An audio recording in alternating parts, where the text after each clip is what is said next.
اس کو امپلیمنٹیشن کریں، آج کے دور میں اس پر غور کریں، تو آج بھی یہ حال ہے کہ لوگ مسلمان تو ہو گئے، کلمہ تو پڑھ لیا، مگر پورے اسلام میں داخل ہونے میں شرمندہ نظر آ رہے ہوتے ہیں۔ ان کو خود اسلام کے احکام پر جو ہے نا بات کرنے میں شرم ہو رہی ہوتی ہے، اس کا اپیرنس، اس کا لباس پہننے میں شرم آ رہی ہوتی ہے، اس کے بارے میں دفاع کرنے میں شرم آ رہی ہوتی ہے۔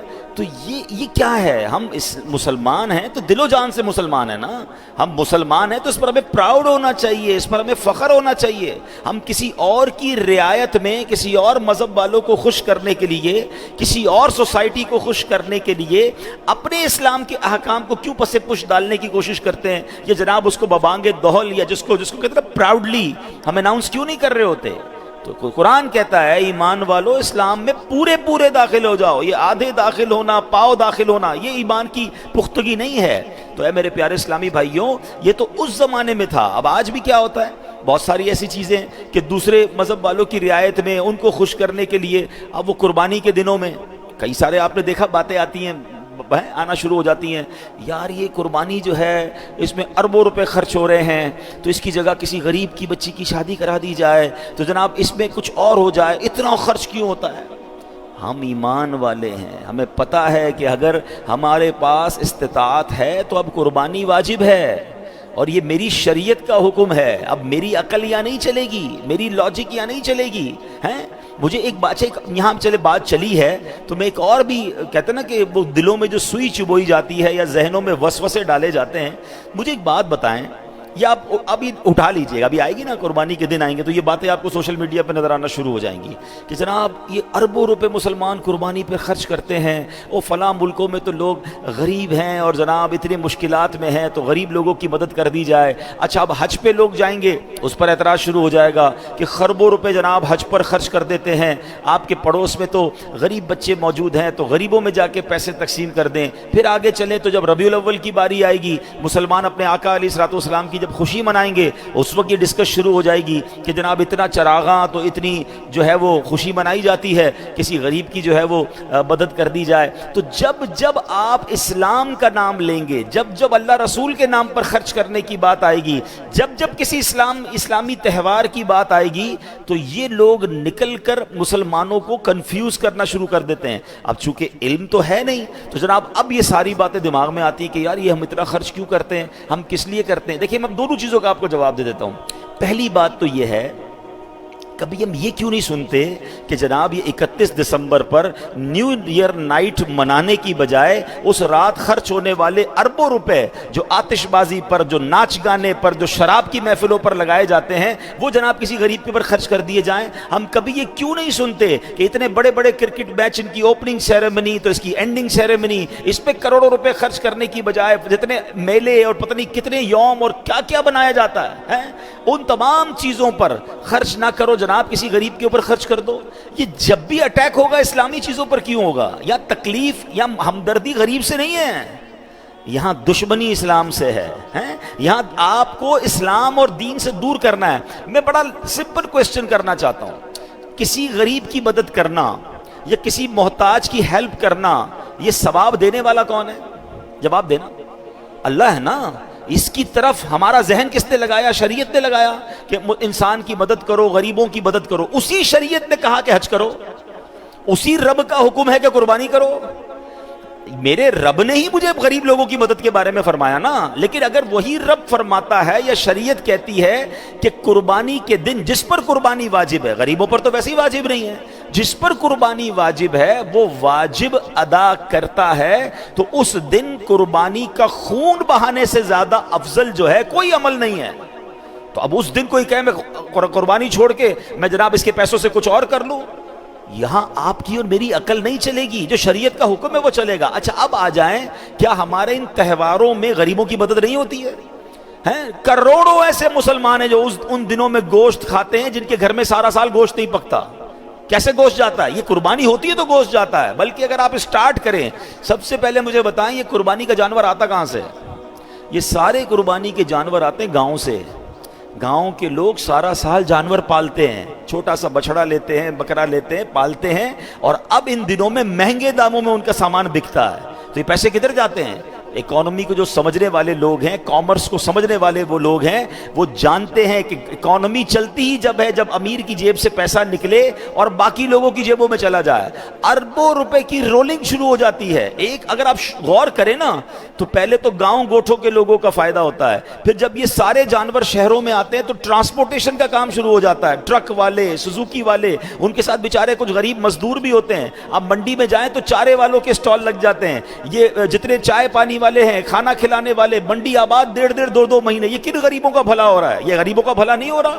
کیا روزگار نہیں چل رہا؟ اس کے بعد آپ کے گھر تک جب یہ جانور آتا ہے، سوزوکی کا کرایہ شروع ہو جاتا ہے، آپ کے محلے میں قریب چارے والوں کے سٹال شروع ہو جاتے ہیں۔ آگے چلے تو قربانی کے دنوں میں کسائی کے ساتھ کتنے ہیلپر، ہزاروں نوجوانوں کو روزگار ملتا ہے۔ یہ قربانی کا صرف ایک ایونٹ اگر آپ دیکھیں، پھر آگے چلیں، ابھی ختم نہیں ہوا، ابھی تو اس کی بوٹیاں بنی، گوشت بنا، آپ نے تو کھایا، غریب رشتہ داروں کو گوشت بٹنا شروع ہوتا ہے، آس پاس کے پڑوسیوں کو گوشت جاتا ہے، اور آگے چلیں اب باربیکیو بنانے والے، یہ آپ کی کباب اور یہ جو پتہ نہیں کیا کیا ہنٹر وغیرہ بناتے ہیں، ان کا کاروبار کتنے مہینوں تک چلتا ہے۔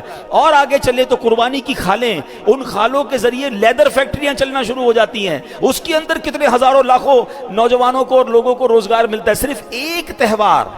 اب اسی کو اگر آپ غور کریں تو حج کے دنوں میں نہ جانے کتنے لاکھوں کروڑوں لوگوں کا روزگار شروع ہو جاتا ہے۔ یہ مجھے آپ خود سوچیں، اس بات کو کنڈیم کریں کہ کبھی یہ کیوں نہیں آتا کہ آئی فون 15 کی رات میں لائن لگ کے موبائل خریدنے والوں کسی غریب کی مدد کر دو؟ کبھی آپ نہیں سنیں گے، ہمیشہ سنیں گے کہ حج پہ مت جاؤ، کسی غریب کی مدد کر دو، قربانی مت کرو کسی غریب۔ یہ غریب کی ہیلپ نہیں ہے، یہ اسلام کے بارے میں اٹیک کیا جاتا ہے، یہ ہمیں یہ بتایا جاتا ہے یہ عبادت ضروری نہیں ہے۔ تو ہمیں قرآن کہتا ہے اے ایمان والو اسلام میں پورے داخل ہو جاؤ۔ ہم لوگ بعض اوقات یہ سوشل میڈیا کمپین سے، کیونکہ علم سے دوری ہے، اسلام کے احکام کے بارے میں اتنا پتہ نہیں ہے، تو جناب پھر شریعت کا مذاق، بعض اوقات فرض اور واجب چیزوں کو چھوڑنے کی باتیں شروع ہو جاتی ہیں۔ اگر کسی غریب کی مدد کرنے پر ثواب رب نے دینا ہے، اسی رب کا حکم ہے کہ جناب اگر آپ پر فرض ہو گیا تو اب آپ نے حج کرنا ہے، بلکہ پلر آف اسلام ہے، 5 پلر ہیں اسلام کے، بچپن سے سن رہے ہیں نا، اللہ پر ایمان لانا، پھر نماز، روزہ، حج اور زکوٰۃ۔ اب لوگ کہتے ہیں جناب حج نہ کرو، حج فرض نہ ہے۔ سنیے حدیث پاک، چلیں لگے ہاتھوں میرے یہاں کے اسلامی بھائی بھی اور ویورز بھی سوشل میڈیا کے سن لیں، کئی لوگوں نے ابھی تک حج نہیں کیا، حج فرض ہونے کے باوجود۔ اگین میری اور آپ کی شریعت کتنی آسان ہے، 5 پلر ہے نا، اس میں سے اگر غور کریں نا تو 2 جو اس میں مین چیزیں ہیں، نماز تو سب پر فرض ہو گئی ہے، روزہ فرض ہو گیا، ایمان ہم سب لے آئے، حج اور زکوٰۃ تو فرض ہی نہیں ہے اس پر، جو غریب ہے جس کا استطاعت نہیں ہے اس پر کوئی فرض نہیں ہے۔ تو شریعت نے امپوز نہیں کیا ہے، شریعت نے مجھ پر اور آپ پر لاگو اور لازم نہیں کر دیا کہ ہر بندہ ہی حج کرے گا، ہر بندہ ہی زکوٰۃ دے گا، بلکہ اگر زکوٰۃ کا دیکھیں تو کتنا شاندار قانون ہے کہ امیر کی جیب سے نکل کر غریب کے پاس پیسے جا رہے، کتنا خوبصورت اکانومی کا سسٹم ہے۔ حضرت عمر بن عبدالعزیز رضی اللہ عنہ کا یہ دور تھا کہ جس دور میں لوگ زکوٰۃ لے کر نکلتے تھے، زکوٰۃ لینے والا کوئی نہیں ہوتا تھا۔ کیوں؟ سب زکوٰۃ دیتے تھے۔ میں آپ کو بلیو کریں، آج بھی کہہ دوں کہ اگر پاکستان میں، باقی ملکوں کو چھوڑیں، جتنے لوگوں پر زکوٰۃ فرض ہے اور جتنی فرض ہے ایمانداری کے ساتھ وہ زکوٰۃ پوری نکالیں، اور جتنے زمیندار، پاکستان زرعی ملک ہے، جتنے زمینداروں پر زمین کی زکوٰۃ عشر جو کہ فرض ہے، اگر وہ ہر فصل پر اپنا عشر نکالیں، آپ یقین کریں پاکستان میں زکوٰۃ لے کر آپ نکلیں گے، لینے والا نہیں ہوگا۔ لوگوں کی زکوٰۃ انبلیویبل، آپ کی ہماری سوچ ہے اتنا پیسہ ہے لوگوں کے پاس، نکالتے ہی نہیں ہے۔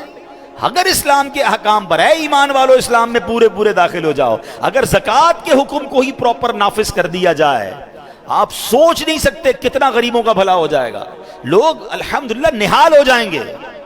اگر 5% پاکستانی، اگر صرف پاکستان کی بات کریں تو پراپر پوری زکوٰۃ نہیں نکال رہے ہوتے، جو ہماری کیلکولیشن ہے، ہو سکتا ہے 5 کی جگہ 10% ہو، تو یہ حال ہے۔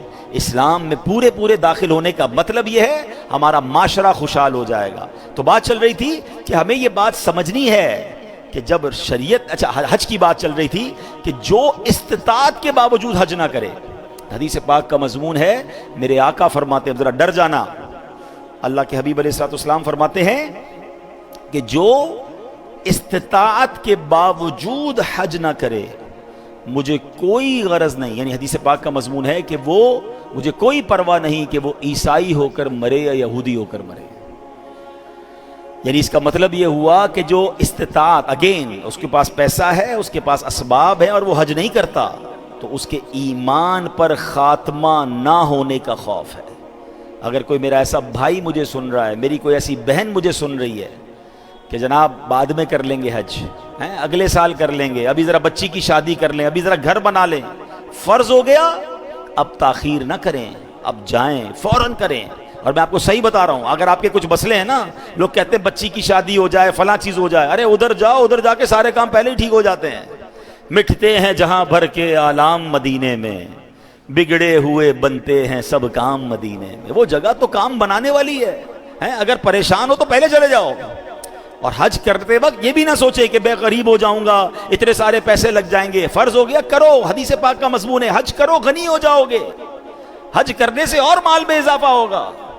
تو جن پر حج فرض ہے وہ تاخیر نہ کریں، یہ تاخیر درست نہیں ہے، بلکہ اللہ توفیق دے تو ایک سے زائد بھی حج کرنے میں کوئی حرج نہیں ہے۔ ہاں یہ الگ بات ہے کہ نفلی حج کرنے کی بجائے اگر آپ کوئی اور نیکی کا کام کرنا چاہتے ہیں اس میں کوئی حرج نہیں ہے، لیکن حج کو نہ روکا جائے، حج کے بارے میں کرٹیسائز نہ کیا جائے۔ یہ اجتماعیت ہے مسلمانوں کی، اس کی وجہ سے سبحان اللہ جو روحانی منظر بنتا ہے، کتنے لوگ جا کر ان کا ایمان مضبوط ہوتا ہے۔ تو خدارا یہ اسلام کے خلاف، آپ ابھی دیکھ لیجئے گا، ابھی سوشل میڈیا، اب جیسے ہی قربانی کے دن آئیں گے، حج کے دن آئیں گے، یہ باتیں شروع ہو جائیں گی۔ اب آپ کا کام ہے اس پر کس طرح ریئیکٹ کرنا ہے اور اپنے ایمان کو مضبوط کرنا ہے، کہ ہمیں گناہوں والے کاموں کو روک کر اس کو نیکیوں کی طرف کنورٹ کرنا ہے، نیکیوں کو روک کر دوسری طرف لے جانے کا کیا عقل بنتی ہے۔ تو بہرحال میرے پیارے اسلامی بھائیوں، اب اسی کو اور آگے لیں۔ کچھ لوگ اذان، یار یہ اذان کی آواز جو ہے نا یہ زیادہ نہیں ہونی چاہیے، دوسرے لوگوں کو خوش کرنے کے لیے نہیں۔ ہاں یقیناً ہمیں یہ نہیں کہا گیا کہ جناب ایسے اسپیکر لگا دے کہ کوئی سو ہی نہ سکے، لیکن اپنے اسلامی شعائر، اپنی اسلامی جس کو کہیں کہ شناخت کو چھپانا اور اپنی اسلام کے بارے میں خود ہی شرمندہ رہنا، یہ مسلمان کا شیوا نہیں ہے۔ میں مسلمان ہوں تو مسلمان ہوں اور پورا مسلمان ہوں، اور مجھے اس پہ فخر ہونا چاہیے، مجھے اس پہ پراؤڈ ہونا چاہیے۔ اگر میں نبی پاک کا امتی ہوں تو ہاں میں امتی ہوں۔